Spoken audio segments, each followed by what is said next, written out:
Pymes Perú.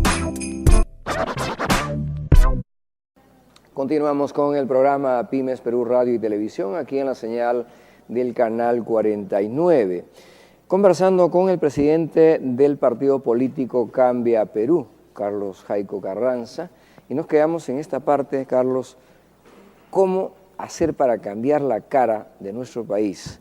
Ancash, de los más de 200 establecimientos de salud, ya sea postas médicas, hospitales, policlínicos de salud, solo 12% reúnen los requisitos que exige la ley para funcionar. Los colegios en el Perú, los niños estudian en un baño, se caen los techos del colegio, estudian sentados en un tronquito o en un balde de pintura, por decir algunos de los indicadores. ¿Cómo va a ser Cambia Perú para justamente enrumbar un nuevo destino del país, un país competitivo? Por donde usted analice los problemas del Perú, siempre va a llegar a un punto de inicio. Y ese punto de inicio es la clase política. Porque, por ejemplo, en el tema de los hospitales, en Ancash, ¿cuál es la base del problema? La ineficacia y muchas veces la inexperiencia de toda esa gente que ocupa cargos de responsabilidad. He ahí el primer problema, porque no es normal que una región teniendo un canon considerable, usted sabe, tiene canon minero, hasta canon pesquero, y las regalías, sigue siendo una de las regiones más pobres y desiguales del Perú. Entonces, ¿por qué? Porque hay una clase política ineficaz. ¿Y dónde encontramos entonces eso? Pues en la construcción de los partidos políticos. Nosotros debemos empezar por refundar lo que es la institución política en el Perú, darle su verdadero rol para poder obtener los beneficios que queremos. Y eso es lo que no se está haciendo. Cada vez y en cada comicio electoral que usted verá, encontrará siempre las mismas taras del sistema político, eligiendo a dedo, eligiendo al más mediocre y eligiendo a gente ineficaz, entonces, la cual al final no va a lograr. ¿Qué propone Cambia Perú para el tema de educación, para el tema de salud? En el tema de la educación, por ejemplo, en el caso de los agricultores, no tenemos aquí un agricultor empresario. No lo tenemos. Hemos hecho del agricultor simplemente alguien que siembra, cosecha y vende. Nada el pobre más. Agricultor. Exacto. Y eso ha perpetuado un círculo vicioso de la pobreza, la cual ahora la estamos pagando.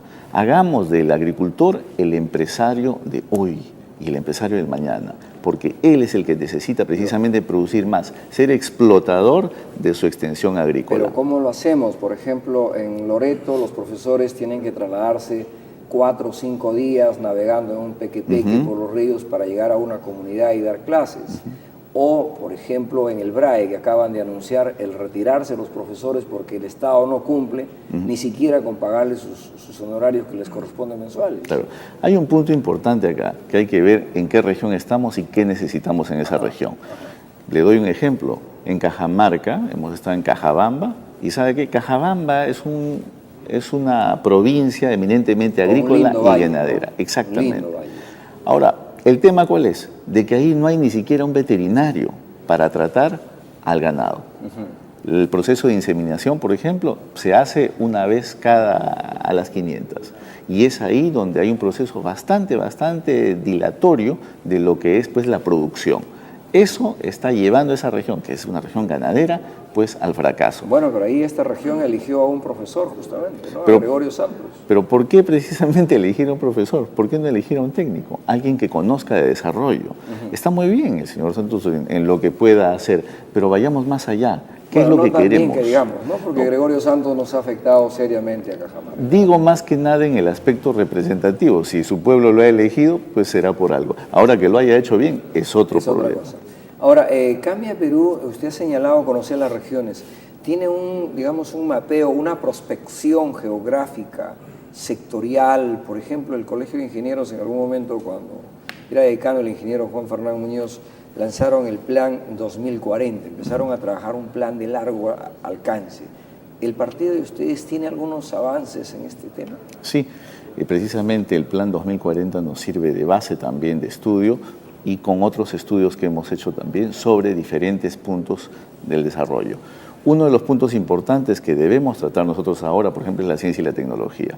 No tenemos suficientes científicos e investigadores en el Perú. Nuestro nivel es uno de los más bajos en América Latina y si queremos ser un país competitivo en este siglo XXI, debemos ya empezar ahora a orientar las profesiones al aspecto técnico, tecnológico, y eso es lo que no estamos haciendo. En el tema tecnológico, el ex premier, por aquel entonces presidente del Consejo de Ministros, Juan Jiménez Mayor, nos hablaba que en el Estado peruano hay 600 millones de dólares para ciencia y tecnología. Y ayer el ministro de Economía, Miguel Castilla, ha destacado que se haya logrado fortalecer el Sistema Nacional de Ciencia y Tecnología e Innovación, ampliando el presupuesto para Concitec al 2023. ¿Usted cree que pasa solo por aumento de presupuestos? No, aquí lo principal es saber a dónde vamos. Y ese es el problema, porque se podrá dar mucho dinero, pero no se sabe a dónde va. No hay objetivos. No estamos diciendo, por ejemplo, queremos tener y necesitamos 2 millones de ingenieros de aquí al 2021, por ejemplo. Más ingenieros que Exacto. letras, más que... Sobre todo porque lo que hace avanzar un país, sobre todo en la manera tecnológica, y las pymes no me dejarán mentir, pues es el apoyo tecnológico, el aporte tecnológico. Y usted ve, nuestras pymes, más del 90% no tienen esa capacidad tecnológica, tienen bajo nivel tecnológico. ¿Y quién crea la tecnología? Precisamente las carreras como la ingeniería. Perfecto. Ahora, hablando del desarrollo tecnológico, de la producción, luego tenemos que hablar de los mercados. El Perú tiene suscrito cerca de 20 tratados de libre comercio y en marcha. ¿Cómo evalúa usted que tiene además la presidencia de la Cámara de Comercio Peruano-Suiza? Bueno, evaluar estos tratados de libre comercio significa ya ver si eso nos conviene, nos interesa. Y lo que estamos constatando en algunos sectores es de que no nos conviene, porque por ejemplo, se están dando más énfasis al desarrollo de países con los que hemos firmado ese tratado que a nosotros mismos, a nuestros intereses. Creo que acá ha habido un ligero apresuramiento en la firma de estos tratados de libre comercio y ese apresuramiento ahora lo estamos pagando. O sea, no hemos trabajado el llamado TLCI, Tratado de Libre Comercio Interno. No. Es decir, la agenda interna está postergada. Sí, porque no hay una visión de país. Tenemos solamente una visión en tanto regional y el país, digamos, el gobierno central funciona de otra manera, con dos objetivos completamente diferentes. Eso hace que tengamos un país un poco caótico y que nuestros TLCs no correspondan a nuestra realidad. En un país que de hecho no es ajeno a la globalización y a la competitividad, donde el consumo de los productos orgánicos va creciendo, donde las políticas del cuidado del medio ambiente se va haciendo más visible y presente, más aún el Perú va a ser sede de un evento de talla mundial. ¿Cómo enfoca Cambia Perú la producción limpia, el medio ambiente? Pues es una área de competitividad enorme que debemos nosotros impulsar. Los productos, por ejemplo, en Suiza, el mercado bio ha generado el año pasado nada más 1.200 millones de dólares. El solo mercado bio. Este año estamos ya en 300 millones de dólares a lo que va del año y podemos aumentar más. El Perú ahí tiene una área de oportunidad interesante, la cual debemos impulsar porque todavía no estamos nosotros, digamos, aquí con una producción llena de pesticidas, las cuales pueden, y en el mundo son rechazadas. Hagamos ese trabajo que creo que es un área de oportunidad interesante. Ahora, para el tema industrial en el Perú, este año se ha declarado el año industrial. Y frente a ello, y hablando de producción limpia, cuyo autor es el congresista Ángel Neira, la ley 30.008, referido a los parques industriales tecnoecológicos. ¿Cómo ve usted, cómo evalúa? ¿Va a ser viable o es que vemos en la realidad del contexto nacional que no hay voluntad de cambios? Es una intención muy viable y es lo que el Perú necesita. Sin embargo, una condición primigenia para eso es la existencia de ingenieros, de técnicos, de esa capacidad, de ese capital humano que pueda llevar adelante todo este tipo de desarrollos industriales. Sin eso, lo segundo, no existe. Tenemos que acercarnos más a nuestros ingenieros, es la recomendación de Carlos Jaico. Hay que trabajar, digamos, de la mano, articulado, es el principal eslabón para poder llevar el motor, para poder encaminar. Finalmente, en el tema social, la frase de moda, la inclusión social en el Perú. Pero yo más allá de la frase de moda diría, ¿cómo observas la real inclusión de las personas con discapacidad, la tercera edad, que de por sí la OMS y algunos otros organismos señalan que en el mundo hay cerca de un 8 a 10% de personas con discapacidad? ¿No es ajeno el Perú de ellos? No, no es ajeno y no estamos haciendo tampoco gran cosa para incluirlos en el desarrollo de nuestro país. Usted ve que aquí la gente con discapacidad pues inmediatamente se le excluye y eso es lo que debemos nosotros integrar dentro de un proyecto nacional pues para darles la oportunidad de incluirse ellos en el circuito económico.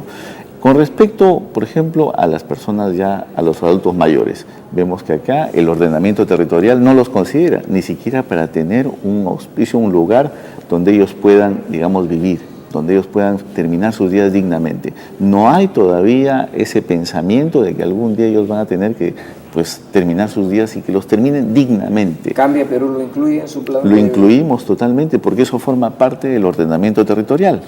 Cuando nosotros generamos una población y digamos, un área de vida, es ahí donde debe existir precisamente este tipo de instituciones. Carlos Jaico, candidato presidencial en 2016. Bueno, es lo que pues, las bases, digamos, están pidiendo y eso se definirá todavía en este año 2015. ¿Van a tener candidato propio para la Municipalidad de Lima? Estamos trabajando en eso y vamos pues a dar la noticia muy pronto. Muchísimas gracias por acompañarnos esta mañana y ha sido usted muy cordial de atender nuestras inquietudes, que seguramente lo haría cualquier ciudadano de a pie. Le agradezco mucho, Rómulo Fernández. Muchas gracias, muy amable. Bien, ha sido el presidente del partido político Cambia Perú, Carlos Jaico Carranza, de hecho abordando los temas que son prioritarios y de interés para nuestro país. Entre las recomendaciones está más ingenieros y que se incorporen a planes de largo aliento para todo nuestro país. Eso es claro. No hagamos política solo desde una oficina o desde una lectura, sino desde una realidad, desde una vivencia. Bien, vamos inmediatamente a trasladarnos a las cabinas de Radio La Luz 1080 esta mañana. Con nosotros el congresista Ángel Neira Olachea, autor de la ley Parques Industriales Tecnoecológicos, pero también autor de la ley de la industria del emolientero, el emoliente, es decir, ya tienen ahora su ley. De hecho, estarán contentos, me imagino, todos aquellos que se levantan a las 4 de la mañana para empujar su carreta y atendernos, 2 de la mañana. 2 de la mañana, me dice producción, se levantan y luego vendernos el emoliente, la quinoa, el ponche de habas, ¿qué más? Bueno, una serie de productos que ellos tienen, ¿no? Bien, igual nos acompañará el ingeniero Juan Fernán Muñoz, exdecano del Colegio de Ingenieros del Perú y exdecano de los Colegios Profesionales del Perú, quienes ya está en nuestros estudios. Por hoy me voy diciéndoles a todos ustedes que tengan un fin de semana precioso, valioso, cuídense mucho y que Dios os bendiga. Será hasta lunes. Chau. Pymes Perú.